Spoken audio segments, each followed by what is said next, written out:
Hello, everyone. Welcome back to another live stream of Classic Comics. So, I wanted to start this new live stream today talking about, first of all, I wanted to thank everyone who has subscribed to the channel. I passed 200 subs on Monday morning, and that's a significant improvement over the first 100 that I got. It took me about 22 months to get from 0 to 100 subscribers, but now it's taken almost exactly 13 months to get from 100 to 200. So hopefully I can keep growing, and hopefully the speed at which I gain subs will pick up even more. We'll have to wait and see.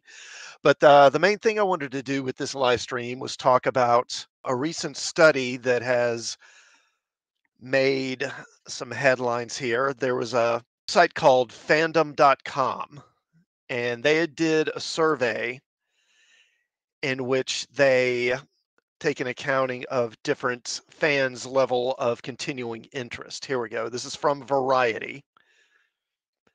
And as it says here, Marvel fans showing franchise fatigue, while DC fans are more likely to prefer single superheroes over universe, says new study.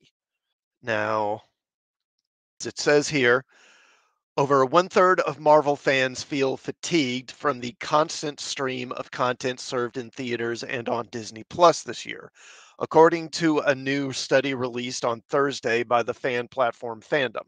But the study also shows that Marvel fans are also far more inclined to watch any Marvel project in comparison to DC fans, who are more likely to consume film and TV about a single specific superhero rather than the entire DC catalog. And I'm just going to go ahead and assume that one single hero is Batman, probably. Those are a few of the extensive findings in the study, which drew from a survey of 5,000 entertainment and gaming fans between 13 and 54 years old. Oh, hey, Adega. Thanks for stopping by, man. I appreciate it. As well as what Fandom terms proprietary insights from its platform of over 300 million users across 250,000 different wikis. So, the most intriguing assertion of the study is that fans can be broken down into four subcategories of roughly descending order of intensity. Now, first, you have the advocates. Now, these people are the core fan base, described as deeply invested in the IP, so much so that it's part of who they are. They are most likely to watch content within the first few days of its release. Some franchises with a high number of advocates include Marvel's Rick and Morty, or I'm sorry, Marvel and then Rick and Morty, Harry Potter, DC, Star Wars, and Stranger Things. Hey, Fiona Wolf, thank you for coming by. Okay. All right, now the intentionalists. These fans, which on average make up the largest segment of a franchise's fan base, are more discerning. They're influenced by marketing and strong reviews, storytelling themes, and actors and filmmakers within the projects. They'll also likely watch within the first 2 weeks. Franchises with a high number of intentionalists include The Sex Lives of College Girls, Breaking Bad, and Better Call Saul, The Handmaid's Tale, Game of Thrones, and Only Murders in the Building, which I've never heard of. Then there are the culturists. They are heavily influenced by the buzz surrounding a popular release and see watching as an opportunity to connect with friends and family, as well as the larger cultural conversation. They'll most likely watch within the first month. Franchises within a high number or with a high number of culturalists include Chicago Fire, Ted Lasso, True Detective, The Challenge, and It's Always Sunny in Philadelphia.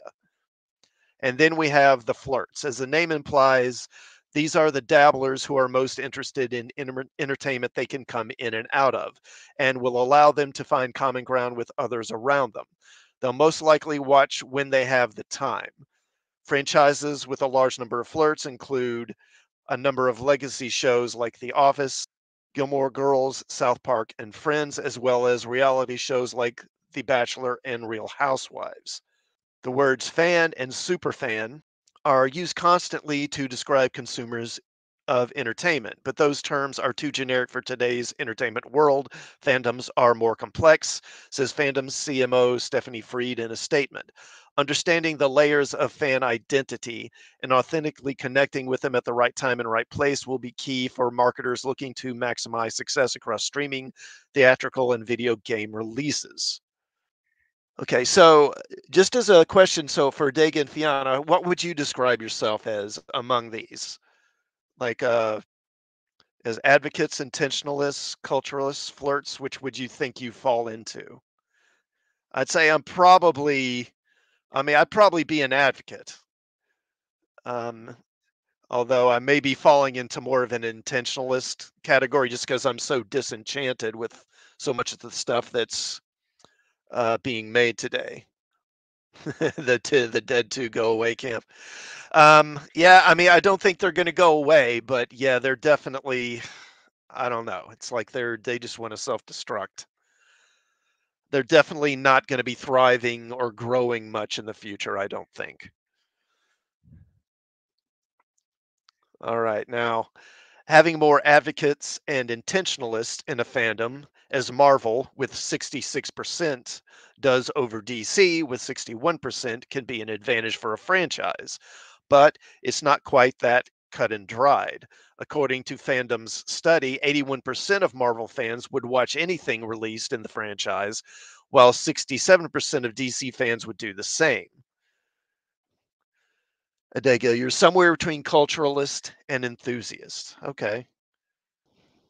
Okay, now that could be a major factor in why only 20% of fans say they're fatigued by the number of releases in a year versus 36% of Marvel fans who feel that way. Through September, Fandom reports that The Batman was the global site's largest cinematic release. DC fans are more than 20% likely than Marvel fans to buy products. I think that's a big one. That DC fans are more likely to purchase the merchandising because that's where a lot of the money gets made, obviously. DC fans are 20% more likely than Marvel fans to buy the products, collectibles, clothes, even superhero inspired menu items. Fandom's overall supposition is that on average, roughly half of a franchise's potential fan base is made up of culturalists and flirts, suggesting that marketing that can engage those fans can further expand a franchise's reach, especially for original projects that aren't part of pre established IPs. Reaching consumers in an impactful way is not a one size fits all formula, says Perkins Miller, CEO of Fandom. Understanding the spectrum of fan identity and how it affects fan behavior has never been more critical across the ever expanding entertainment landscape. Okay, what are you guys saying here now? So, yeah, sadly, normal normies will keep these movies going along even as they wear the skins of old characters. Yeah, the average sort of consumer, and I think that's going to be your flirts. I think there's a certain amount who do it just because it's popular, and I think those are the culturalists. They basically just want to be in on the conversation. They see people online, say on Twitter, talking about the latest Marvel or whatever, and they see it just so they can kind of join the discussion and know what people are talking about. And then the flirts who, just see whatever people say is, oh, I saw this movie and it's good, that sort of thing. Let's see. Star Wars merch is dead on arrival at my store. Yeah, I think even, oh, really? Can't even sell the OT stuff anymore. Wow. Okay. That is bad. So Adega, that's true for me. Only product of the two I bought has been DC Green Lantern. I assume you mean comics or do you mean products like t-shirts or something?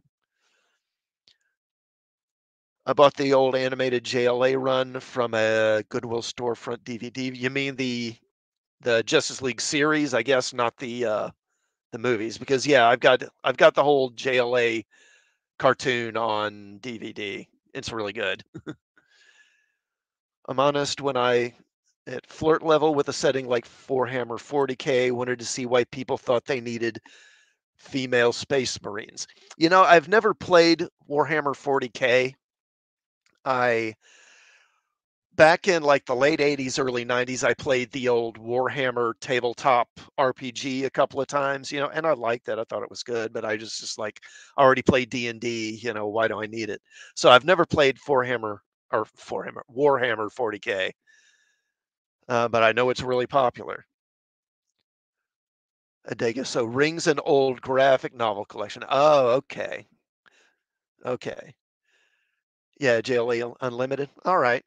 Okay, so my next article here, let me share with this one. Give me a second here.